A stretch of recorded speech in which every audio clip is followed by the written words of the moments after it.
Well, we have an instant replay of sorts for you here tonight. A lovely young lady whom I've come to know only recently, Christina Skleros. You may remember Christina if you're a Yankee fan going back 20 years. As the little girl who would sing the national anthem, she was known as the angel in the infield and the good luck charm. Well, Christina is still very actively involved in music and enjoying a great career, but we have a mixed bag on this show. As you know, we have some sports fans, we have fans of music, we have fans of everything, kind of like me. I can't decide what I like more. And we're so pleased to have Christina here tonight, who's going to fill us in on a lot of what took place. Christina, it's Tony D'Angelo. How are you this evening, my dear? I'm great. Thank you so much for having me on the show. My pleasure. Now, you were a very young girl singing in Yankee Stadium before massive amounts of people, national TV audiences. How did all this come about? Well, when I was 8 years old, my dad sent the tape of me singing the anthem to the Yankees and the Phillies. Phillies never said anything, and the Yankees called us back a week later and said, "What record label is she with?" And my dad said, "Well, she's 8. She doesn't have a record label." And so they said, "Why don't you bring her up for an audition? We'll have her sing in a game," But they wanted to make sure I could really sing, in person. So I went up to sing at my first game, and had the audition. It went great. It was going to be against the Red Sox, and I hate the Red Sox, so that was great. And then the rain came, and so the game got rained out. And I cried, and they were like, "We're going to bring you back to sing against the Royals." And they took me up to George Steinbrenner's office because I was so upset, and they were like, we'll bring you back again, don't worry, it's going to be fine. And I said to George Steinbrenner, "But no, I want to sing against the Red Sox. I hate the Red Sox." And he said, "Okay, well, we're going to bring you back again at Fan Appreciation Day against the Red Sox, too." So that worked out well. And they always won, either in extra innings or at the bottom of the ninth, comeback victory every time I sang, and they had me back for the playoffs, and they won then, and then they had me back again for the World Series by George Steinbrenner's request, and they won that game. Now, what is your recollection of George? George is probably one of these historical figures that it depends kind of like where you hold him up towards the light. He either sparkles, shines, or does something else depending on who you talk to. How was he towards you? Well, he was really great towards me. I have one funny story about the night of the World Series. They had me in the office before the game, right, trying to keep me separated from everyone. Just to keep me calm and not really not let me know how big of a deal it was. And he came down the elevator. He got out and he saw me and he picked me up and he held me up over his head and he said, "Christina, you're singing in front of millions of people today, so don't mess it up." And my dad was dying laughing, and they're like, "Oh, that's great." And I was laughing. I was like, "Okay, no problem." But no, he was really great to me. I really love all the Yankees and everybody who works there. Debbie Tynan and Derek Jeter was great. And it was like a family, and it was a wonderful experience. Now, how did you get into the dugout, the clubhouse, and how many players did you actually get to meet? All of them. Wow. I did get to go into the dugout every game before I sang. The night of the World Series, I was actually sitting on the bench next to Joe Torre and Don Zimmer, talking to Derek Jeter about how I was going to set him up with my third grade teacher. I would just hang out down there, counting the bats in the rack and playing with the balls and stuff. And my dad is going out of his mind while I'm playing with the dirt that's on the ground. No big deal. Whitey Ford comes walking by, and my dad's just about having a heart attack, and I was just like, "Oh, okay, no problem."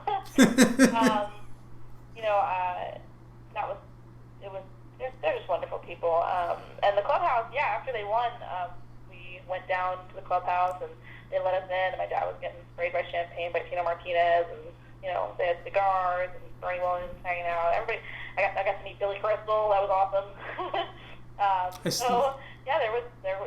It was an experience I will never, ever, ever forget. And 1996, you sang in the games, and then we didn't see you after that. Now, was there ever any discussion of having you back to sing? I did sing. I got to sing at a spring training game down in Tampa, and then I got to sing at the game the next year in '97 when they got their World Series rings. But other than that, I have not been back to sing since '97.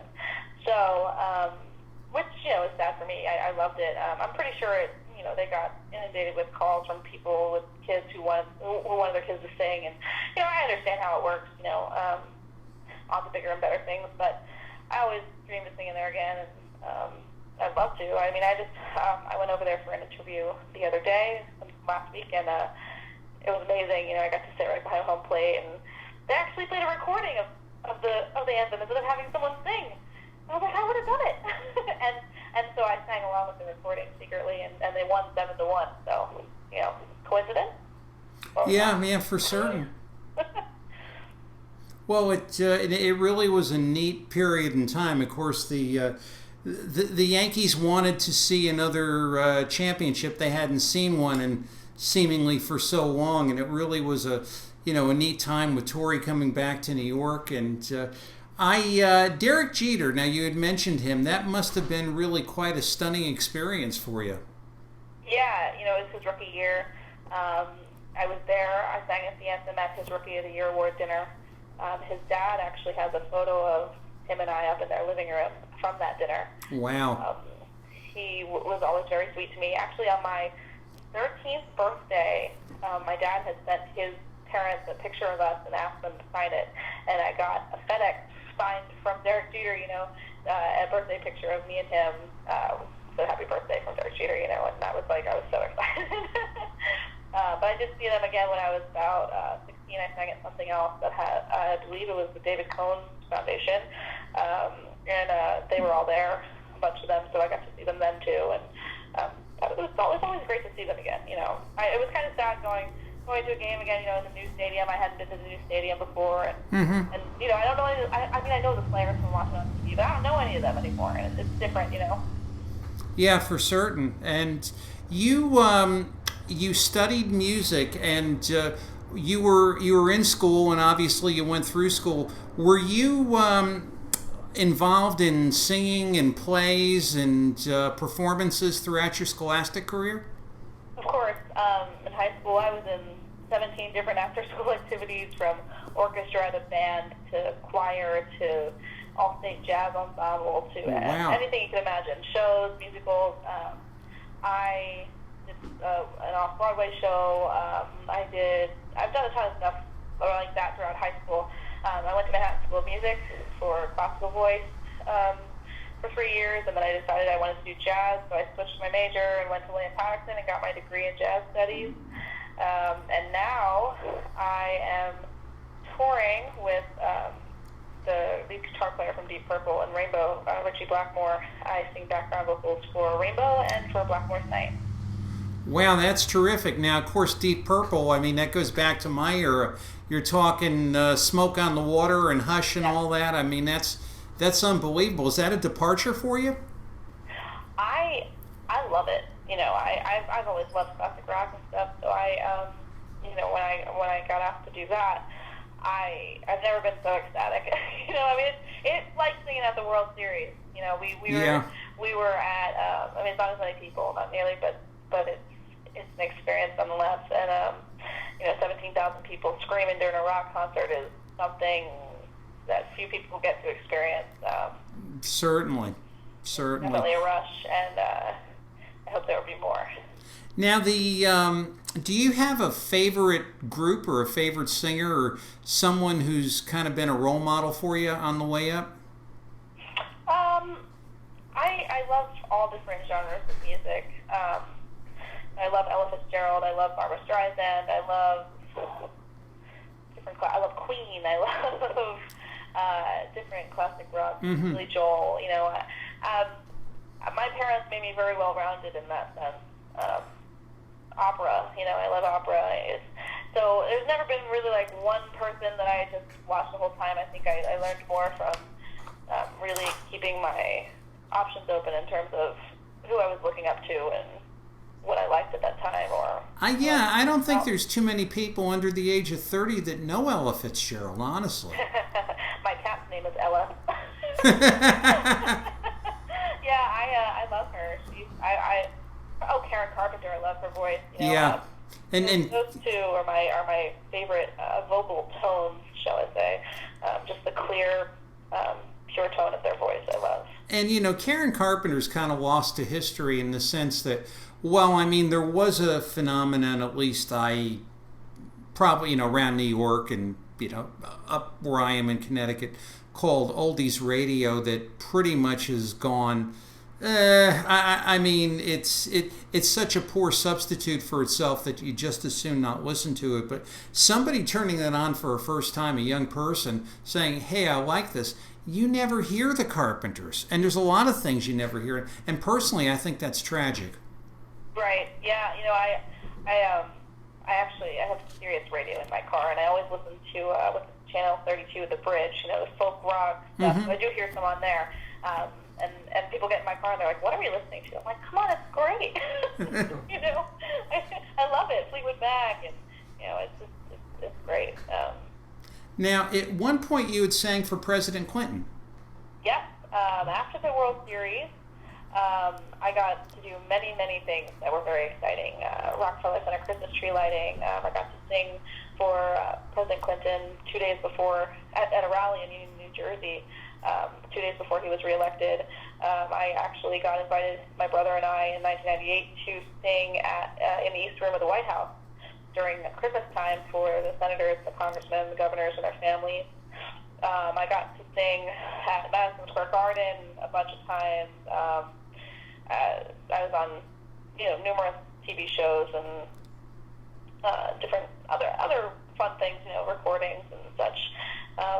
But yeah, I got to experience a lot in a short amount of time, and it's something, you know, some people say to me, you know, you've done so much in a few years that most people will never get to do in their lifetime, and For certain. And you know, this whole Yankee experience, everything that came from that, is something that I'll just never forget. So it holds a really strong place in my heart, and it's made me who I am, actually, in a lot of ways. Now, what was President Clinton like towards you?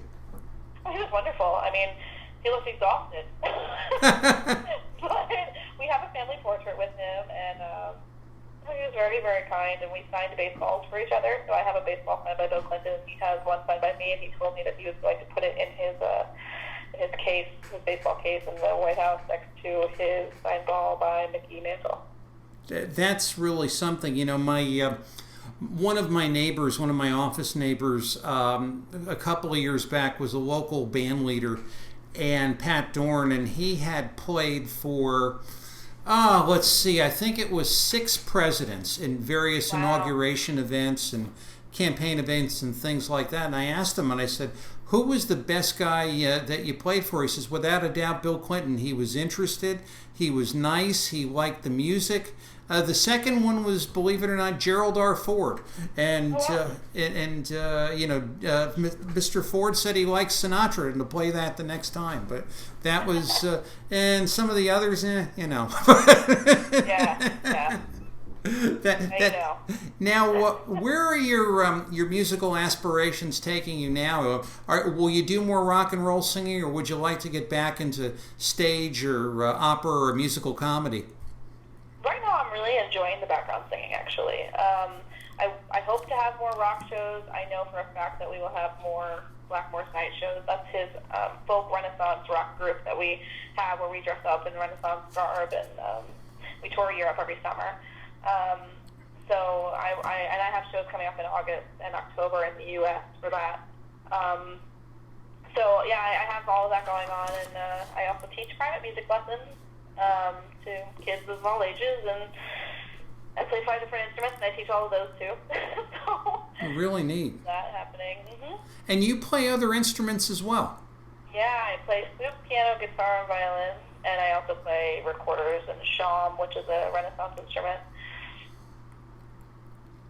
That's your whole life has been spent in music. That's a wonderful thing.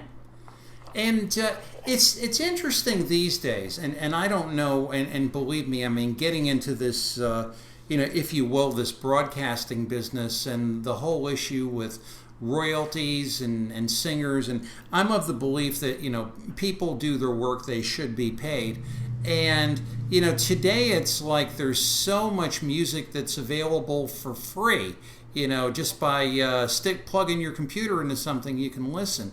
And I don't know how much time you spent around that, or actually how a lot of great singers are able to make livings these days with the fact that there's so much music that's out there for anyone to listen to. Have you thought of that? Can you comment on that? Yeah, the sales are not in CDs or online anymore. That's not where they make their money. They make their money touring. Mm-hmm.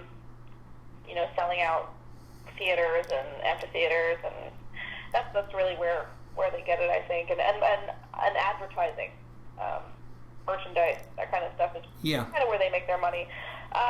It kind of stinks a little bit because 10, 15, 20 years ago, that's how you could just go in the studio and you could never go out and tour and make millions of dollars and right, make a label, right? So different now, it's very, very different, and to the point where I probably would just do it for fun at this point, recording, and not really expect to make a living off of it. Teaching definitely helps pay the bills, touring helps pay the bills, but it's just, making an album it costs you money, honestly. I can well understand. It's a constant discussion here, and in our waning moments together, it's amazing how quickly these interviews pass. Have you thought about writing a book? I have thought about that once or twice, and I think it probably would be a good idea to do. Now that I'm older, and I have a better mind to sit down and do it. Things are kind of starting to settle down. So, my dad really knows more stories than I do even remember. Oh, sure.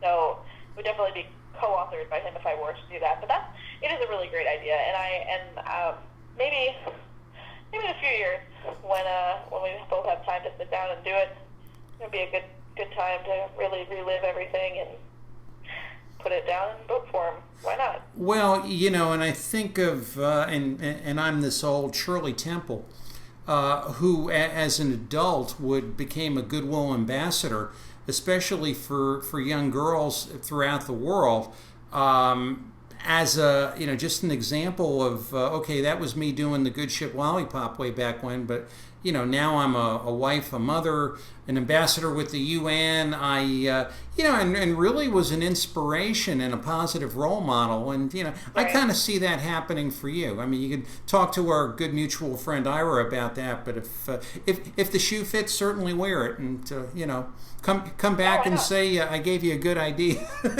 Yeah, no, I will. Yes, you did. You gave me a great idea. I actually really love that idea. Now it's going to be stuck in my head for days. Oh, dear. Pay attention to the road. I don't want to see... Oh, no, I could be out playing Pokemon Go like everybody. Without a doubt. Let me ask you this. You've been to concerts. What was the best concert performance you ever saw? Oof, that's a rough one. Billy Joel was great. Mm-hmm. Just saw him like 2 years ago. But I recently saw Bad Company and Joe Walsh, and that was very, very cool. And I will be going to see Styx in a couple weeks, and I'm very excited about that as well. So, right now I'd say probably Billy Joel. Yeah, I can see where you'd like Billy Joel. Yeah, he was wonderful. I love the concerts where everybody leaves early before the last couple songs. I always stay right to the end. You can't leave during those. All the best songs are in. You don't see the encore, and you don't have any of the fun stuff. It just doesn't make any sense to me. Right. I'd rather sit in the traffic. It's fine. Well, yeah. In our closing moments together, where can our friends and fans follow you, Christina, and reach you and see what you're doing as you go forward in singing and singing with the band and whatever you're doing? Well, you can follow me on Facebook. I do have a page called Christina Skleros, Skleros. There's a lot of information on there. You can figure out how to contact me there if you want. I also have a website, ChristinaSkleros.com. And yeah, that's really that's all there is. Everything will be on those pages. So. Well, yeah, it's all there is for now, with a lot to come. Listen, I thank you so much for spending a few minutes with us tonight on these very hot northeastern days. And it's I was remarking at the beginning of the show that I don't think I've seen this kind of sustained heat, at least here in northeastern Connecticut. I can't tell you when, but it's pretty brutal. I will spend my day inside in the air conditioning.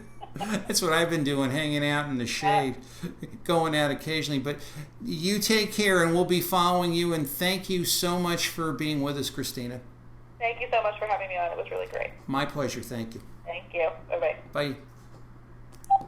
And that was Christina Skleros, and make sure you follow her, folks. It's just a really neat story, and a story that is still yet to be told as far as I'm concerned. We're going to be coming right back with some immediate great movie clips. Sunshine, lollipops, baseball, and a couple of surprises right back after this.